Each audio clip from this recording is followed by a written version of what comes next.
Alright guys, first off, this DJI Spark is really small. I mean, look it. This is my iPhone 10. Just look at the difference, or look at the size comparison.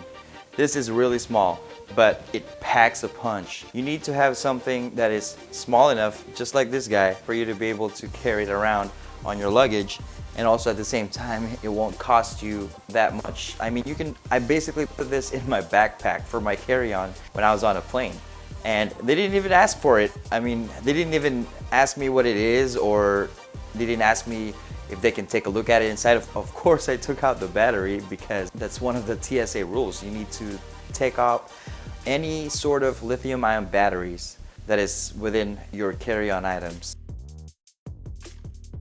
And I would suggest, guys, if you're gonna get the DJI Spark, I would get the Fly More combo, just because of the fact that it comes with 2 extra batteries, which this one has. It's got 2 batteries plus the one that's already in the drone. And also it comes with the controller. And the controller is important because you can actually use this. This is a lot better than, I mean, of course you can use just your phone, but the range, it doesn't go as far compared to using the actual remote. So this one it looks like one of these TIE Fighter X-Wing type clamps that you can put on your phone. Where's my phone at? Just like so. And then you can just control it. So you can have a live view of whatever your shot you're taking. And of course, this comes with a gimbal, and it makes really stable video. And it's just like the video quality, the sensor that they put on the DJI Spark.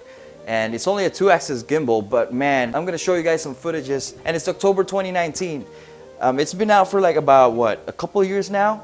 And it still delivers, and that's one of the best things. I mean, I'm pretty sure the prices have gone down now, but not by much.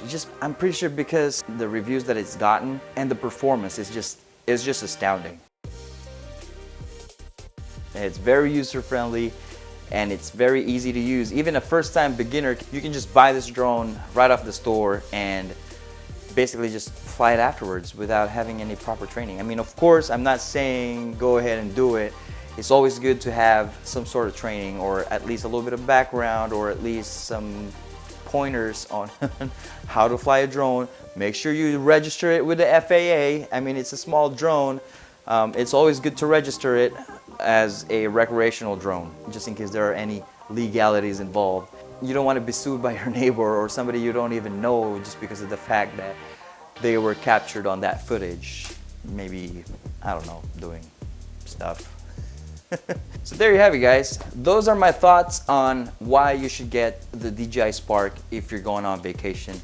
And like I said earlier, it's much more compact, more budget friendly, unless you're getting the Fly More combo, which is recommended.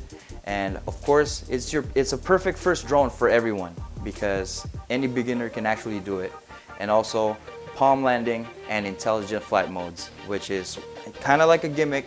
But like I said, with the remote control, once you become more intermediate user or a professional user, it'll be a breeze. It'll be a lot easier for you to use the DJI Spark. So that's it for now, guys. Hope you guys enjoyed. So if you guys haven't already done so, make sure you hit that subscribe button down my channel for more videos. If I can get a like, that'll be great. And I'll see you guys on the next one. Peace.